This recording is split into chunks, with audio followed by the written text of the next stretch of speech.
चाहूँगी हमारी गवर्नमेंट का भी कि जो उन्होंने एक इतना अच्छा अवसर जो हमारे स्टूडेंट्स को दिया है और हम भी उनके लिए मेहनत कर रहे हैं।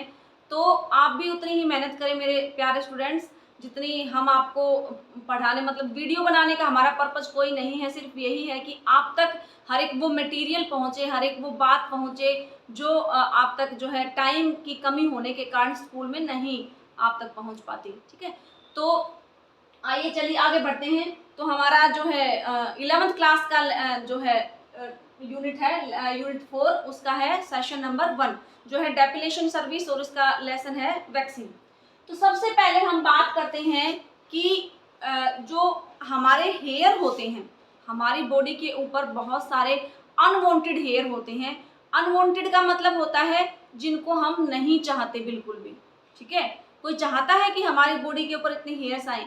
कोई नहीं चाहता। हर कोई चाहता है कि मेरी बॉडी क्लीन दिखे, सुंदर दिखे। लेकिन ये अनचाहे हेयर हैं, मतलब अनवांटेड हेयर हैं, ये आएंगे ही आएंगे।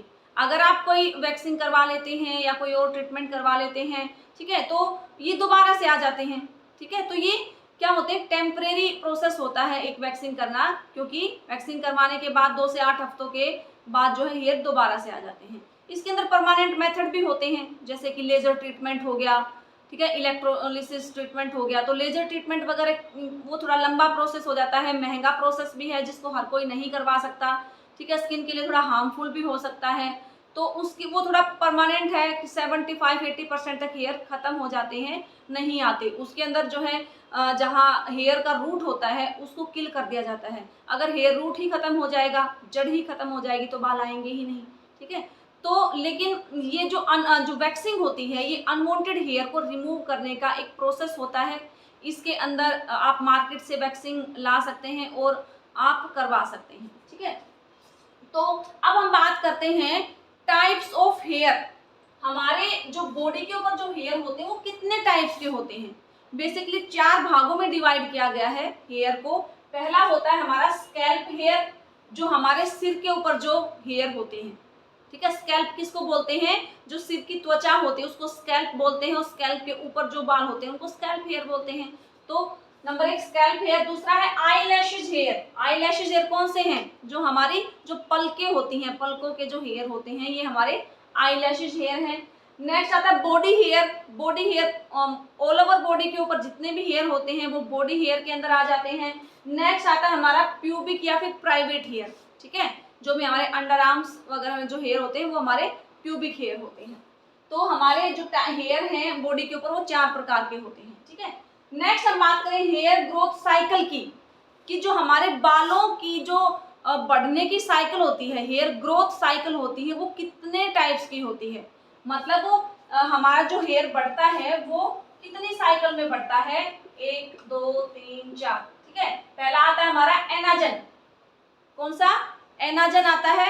उसके बाद दूसरी स्टेज आती है कैटाजन, तीसरी स्टेज आती है टेलोजन, और चौथी होती है हमारी एक्सोजन। ठीक है, अगर हम बात करें एनाजन स्टेज की, जब हमारा बाल हेयर रूट से उगना स्टार्ट होता है और वो हेयर रूट से उग के हमारे स्कैल्प तक आ जाता है, तो वो हमारी कंडीशन होती है, स्थिति होती है एनाजन। ठीक है, तो हेयर ग्रोथ की जो इस स्टेज में हेयर क्या होता है कि जो हेयर बल्ब होता है वहां से हेयर बनना स्टार्ट होता है और बन के वो हेयर के स्कैल्प तक आ जाता है। ठीक है, इसको जो है ग्रोथ साइकिल भी बोलते हैं। ग्रोथ का मतलब बढ़ना, मतलब बढ़ना स्टार्ट हुआ तो इट मीन्स ये ग्रोथ साइकिल है। ठीक है, और जो हमारे बाल होते हैं वो 1 मंथ में कितने सेंटीमीटर बढ़ते हैं, 1.25 सेंटीमीटर बढ़ते हैं। अगर इंचेस में बात करें तो हाफ इंच हमारे 1 मंथ के अंदर हेयर बढ़ते हैं। सेकंड हमारी स्टेज आती है कैटाजन स्टेज। ठीक है, दूसरी साइकिल है कैटाजन साइकिल।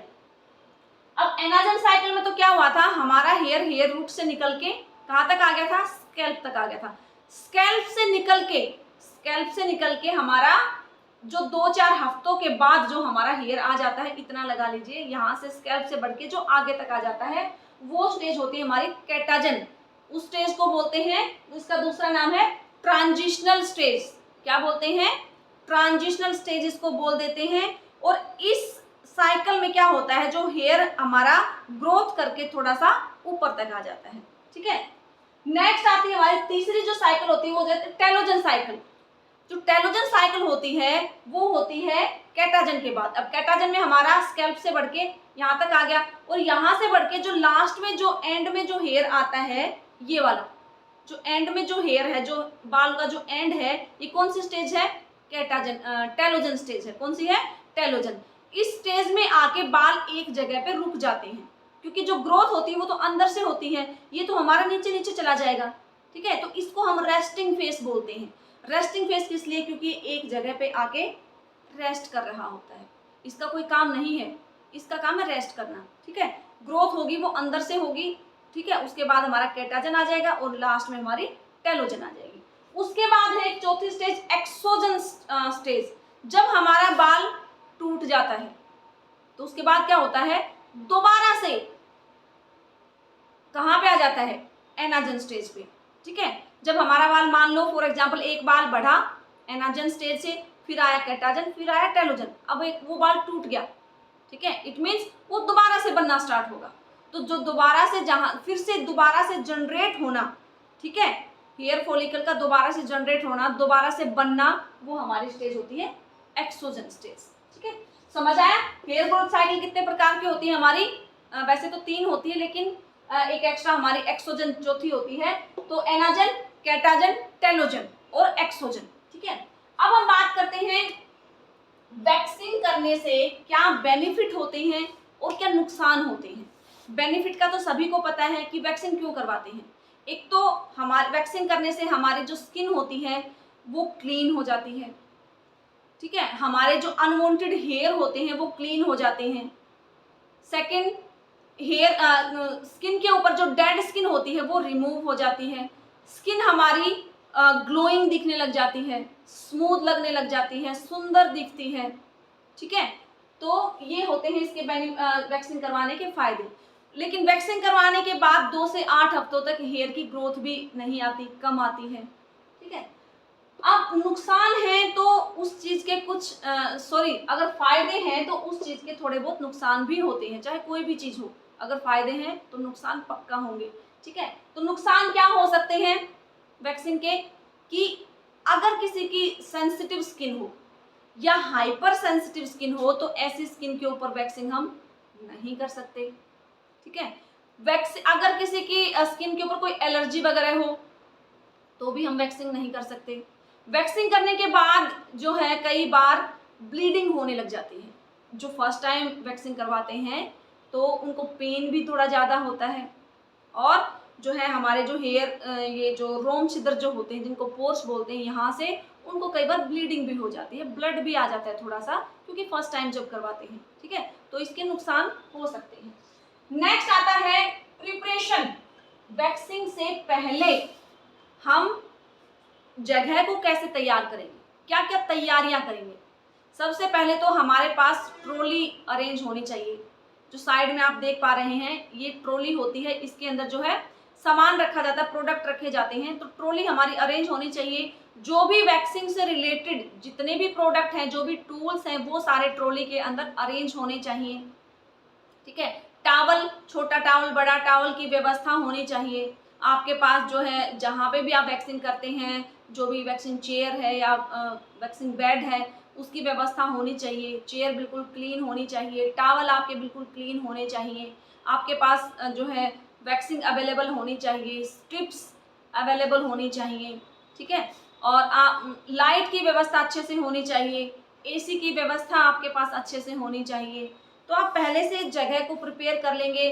ट्रॉली बिल्कुल साफ क्लीन होनी चाहिए। जो भी टावल आप यूज़ करते हैं बिल्कुल नीट एंड क्लीन साफ होने चाहिए। आपका फर्श जो है वो बिल्कुल साफ होना चाहिए।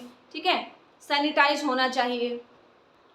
क्लाइंट की जो भी ज्वेलरी वगैरह रखने के लिए अलग से बाउल होना चाहिए। तो वैक्सीन से पहले हम कुछ तैयारियां कर लेते हैं।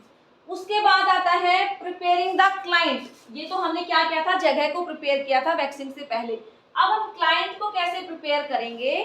क्लाइंट को कैसे प्रिपेयर करेंगे, सबसे पहले तो हम कंसल्टेशन करेंगे क्लाइंट के साथ, बातचीत करेंगे। उसके कॉन्ट्राइंडिकेशन वगैरह अगर स्किन पे हो वो चेक करेंगे। अगर स्किन नॉर्मल है तो उसको हम कंफर्टेबल अवस्था में उसको बिठाएंगे, जहाँ पे भी हमें वैक्सीन करनी है आरामदायक अवस्था में बिठाएंगे।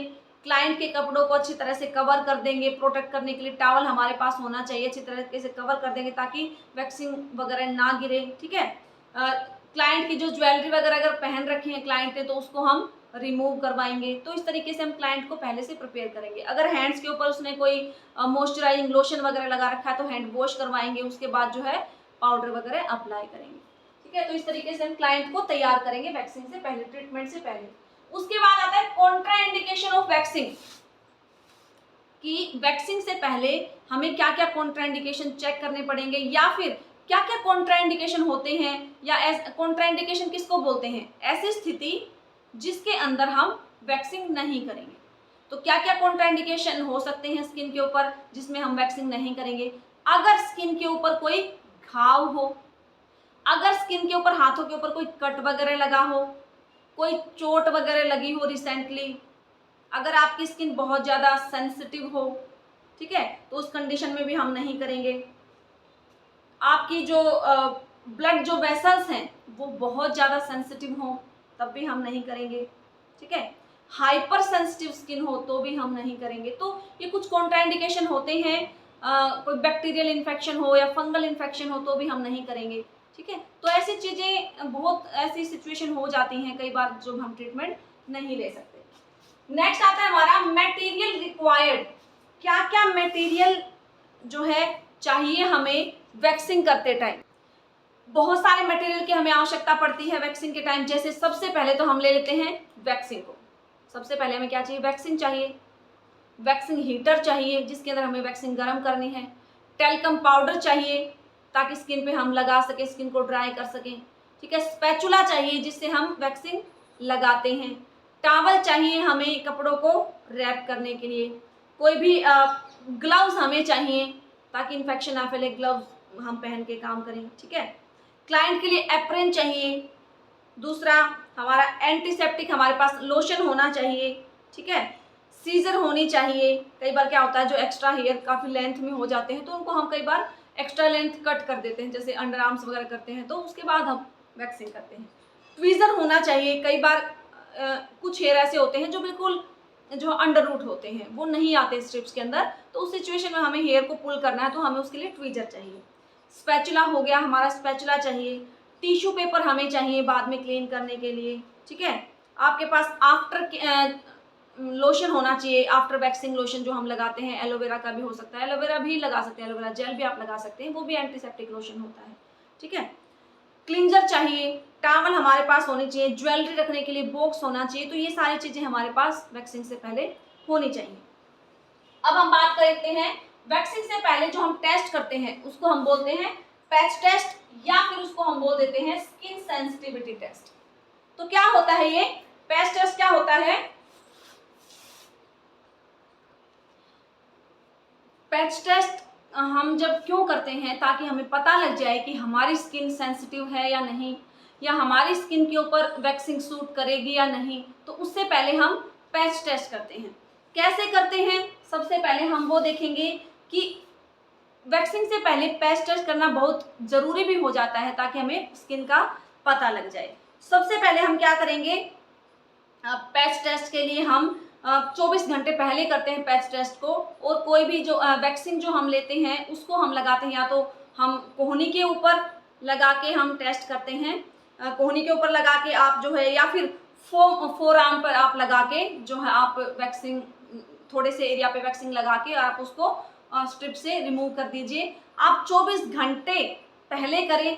ठीक है, ताकि आने वाले आपको कुछ टाइम बाद मतलब विदिन 40 जो है 8 या 24 आवर्स के अंदर आपको पता लग जाएगा। अगर स्किन के ऊपर कोई रेडनेस होती है, कोई इचिंग होती है, किसी प्रकार की जलन होती है, कोई दाने वगैरह निकल आते हैं, ठीक है, तो ऐसी कंडीशन अगर हो जाती है तो फिर हम वैक्सीन नहीं करेंगे, क्योंकि आपकी स्किन इसका मतलब सेंसिटिव है, आपके ऊपर वो प्रोडक्ट सूट नहीं कर रहा। ठीक है, तो आप ये चेक कर सकते हैं। और हो सके तो सभी के ऊपर आप करके देखें, क्योंकि कई बार क्या होता है हम पैच टेस्ट नहीं करते, डायरेक्ट जो है क्लाइंट के ऊपर वैक्सीन कर देते हैं, और उससे क्या होता है स्किन के ऊपर कई बार बहुत ज़्यादा दाने हो जाते हैं, स्किन रेड हो जाती है। तो फिर वो चीज़ बाद में दिक्कत देती है। तो इससे पहले हम पहले ही पेस्ट टेस्ट कर लें ताकि हमें किसी परेशानी का सामना ना करना पड़े। अब बात करते हैं वैक्सीन प्रोसीजर की कि वैक्सीन करते कैसे हैं। सबसे पहले तो हम क्लाइंट को आरामदायक अवस्था में बिठाएंगे। उसके बाद हम जो भी क्लाइंट ने ज्वेलरी वगैरह डाल रखी है उसको रिमूव करवाएंगे, ठीक है। तब तक हम क्या करेंगे, वैक्स हीटर में वैक्सीन को गर्म करने के लिए रख देंगे और जो वैक्स हीटर का जो टेम्परेचर है वो एडजस्ट कर देंगे। बहुत ज़्यादा गर्म भी नहीं होनी चाहिए, ठीक है, वरना उसको लगाने में बाद में दिक्कत आती है। जब आपके बिल्कुल वैक्सीन गर्म हो जाए तो आप जिस भी एरिया पे वैक्सीन करने वाले हों उस एरिया के ऊपर आप टैल्कम पाउडर अप्लाई करें। टैल्कम पाउडर क्यों अप्लाई करते हैं, ताकि जो स्किन के अंदर जो मॉइस्चर होता है, ठीक है, वो अच्छे से जो है ड्राई हो जाए स्किन हमारी। उसके बाद हम स्पैचुला की हेल्प से क्या करेंगे, स्पैचुला की हेल्प से हम हेयर की ग्रोथ की साइड में, मान लो हमारी हेयर की ग्रोथ ऐसे है तो स्पैचुला की हेल्प से हम वैक्सीन को हेयर ग्रोथ की साइड मतलब उसके डायरेक्शन में ही लगाएंगे। वैक्सीन लगाने से पहले आप एक बार वैक्सीन का टेम्परेचर जरूर चेक कर लें अपने हाथ के ऊपर लगा के थोड़ा सा, ताकि आपको पता लग जाएगा कि टेम्परेचर कैसा है, ताकि एकदम से गर्म ना लग जाए क्लाइंट के हाथ पे, ठीक है। तो वैक्सीन लगा के उसके बाद उसके ऊपर स्ट्रिप रखेंगे, हल्का सा प्रेस करेंगे और उसको अपोजिट डायरेक्शन में पुल कर देंगे, ठीक है। लगाएंगे हेयर की डायरेक्शन में और पुल करेंगे अपोजिट डायरेक्शन में, ठीक है। और उसको जो हमें जो वैक्सीन स्ट्रिप होती है उसको हमें एक झटके के साथ खींचना होता है, ठीक है, तभी वो हेयर अच्छी तरीके से रिमूव हो पाएंगे। उसके बाद वैक्सीन होने के बाद आप हमेशा जब भी आप वैक्सीन करें तो थोड़े थोड़े स्ट्रोक के अंदर करें, एक साथ बहुत ज़्यादा एरिया पे ना लगाएं, थोड़े थोड़े स्ट्रोक के अंदर लगा के करें ताकि अच्छे से हेयर रिमूव हो सके। वैक्सीन करने के बाद उस जगह पर, उस एरिया पर आप आफ्टर केयर लोशन लगा सकते हैं। एलोवेरा जेल लोशन आता है, एंटीसेप्टिक लोशन आता है, वो आप लगा सकते हैं। अगर आपको थोड़ी इचिंग वगैरह फील होती है तो उसको कूल पानी से जो है आप एक बार वॉश करवाएं उस एरिया को, उसके बाद उसके ऊपर लोशन लगा दें, लास्ट में हल्का सा पाउडर वगैरह लगा के और जो है क्लाइंट को आफ्टर केयर एडवाइस के लिए बोलें, ठीक है। अब बात करते हैं टाइप्स ऑफ वैक्सीन। वैक्सीन कितने टाइप्स की होती है? वैसे तो वैक्सीन दो ही टाइप की होती है, हॉट एंड कोल्ड, ठीक है। अब जो हॉट वैक्सीन होती है उसके अंदर भी बहुत सारी टाइप्स होती हैं वैक्सीन की, जैसे कि soft vaccine, hard vaccine, fruit vaccine, sugar vaccine, chocolate vaccine, ठीक है। अब हॉट वैक्सीन के अंदर जैसे कि सॉफ्ट वैक्सीन है, ये आमतौर पे जो हम डेली यूज में जो हम करवाते हैं इसको हम स्ट्रिप वैक्सीन भी बोल देते हैं, क्योंकि इसके अंदर स्ट्रिप का यूज किया जाता है, तो इसको स्ट्रिप वैक्सीन भी बोल देते हैं। इसको नॉर्मली हम हीटर में गर्म करके जो है स्किन पे अप्लाई करके स्ट्रिप का यूज करके हेयर को रिमूव कर देते हैं। दूसरी आती है हार्ड वैक्सीन।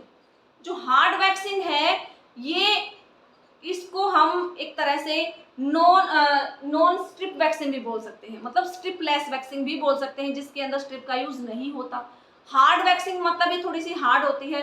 कटोरी वैक्स भी हम बोल सकते हैं, मार्केट के अंदर एक कटोरी के अंदर वैक्स आती है, बहुत हार्ड होती है, उसको हम जो है गर्म करते हैं, मेल्ट करते हैं और डायरेक्ट जो उसी वैक्सीन की हम एक मोटी लेयर लगा देते हैं स्पैचुला की हेल्प से, ठीक है। वुडन स्पैचुला लीजिए और उससे हम क्या करते हैं, एक मोटी लेयर लगा लेते हैं। लेकिन ध्यान रखना, जो हार्ड वैक्सिंग होती है ज़्यादातर ये होती है फेस एरिया, मतलब थोड़े छोटे एरिया के लिए, जैसे फोरहेड हो गया, अपर लिप्स हो गया, थ्रेडिंग हो गई, साइड चिन हो गया, ठीक है। बड़े एरिया के ऊपर इसको हम यूज़ करना नहीं समझते ज़रूरी, क्योंकि ज़्यादा टाइम भी लगता है और प्रोसेस थोड़ा स्लो होता है इसका, तो कम छोटे एरिया के लिए ही यूज़फुल होती है, ठीक है। तो इसके अंदर स्ट्रिप की ज़रूरत नहीं होती, ये स्ट्रिपलेस वैक्सीन होती है। डायरेक्ट वैक्सीन की ही मोटी परत लगा दी जाती है और उसी परत को खींच दिया जाता है और हेयर रिमूव हो जाते हैं।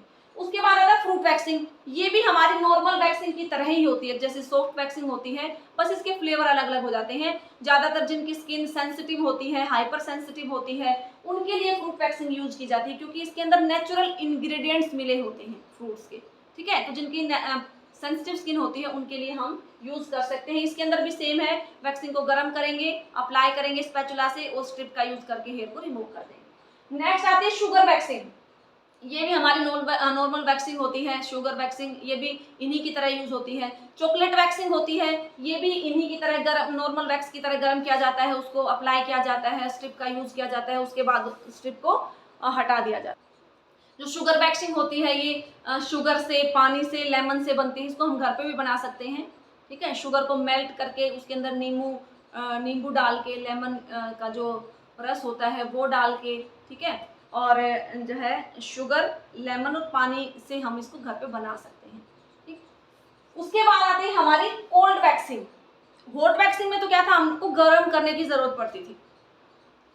कोल्ड वैक्सिंग में क्या है कि मार्केट के अंदर कुछ रेडीमेड स्ट्रिप वैक्सिंग भी आजकल आने लग गई हैं, कि जो स्ट्रिप के ऊपर ऑलरेडी वैक्सिंग लगी आती है, डायरेक्ट उस स्ट्रिप को लगाया और हमने हेयर रिमूव कर लिया, तो ये कोल्ड होती है, इसको गर्म करने की जरूरत नहीं पड़ती। डायरेक्ट रेडीमेड स्ट्रिप्स आने लग गई हैं आजकल, जो है डायरेक्ट हम स्ट्रिप को लगा के और हेयर को रिमूव कर सकते हैं, ठीक है। फेशियल वैक्सिंग जो होती है ज़्यादातर, क्योंकि गर्म यूज़ नहीं कर सकते उसमें, क्योंकि फेस का जो पार्ट होता है वो सेंसिटिव होता है, तो इस कंडीशन में हम जो है कोल्ड वैक्सिंग का ही यूज़ करेंगे फेशियल हेयर को रिमूव करने के लिए, ठीक है। तो जो फेशियल हेयर को रिमूव करने के बेनिफिट्स क्या होते हैं और नुकसान क्या होते हैं, इनके बारे में भी बात कर लेते हैं हम।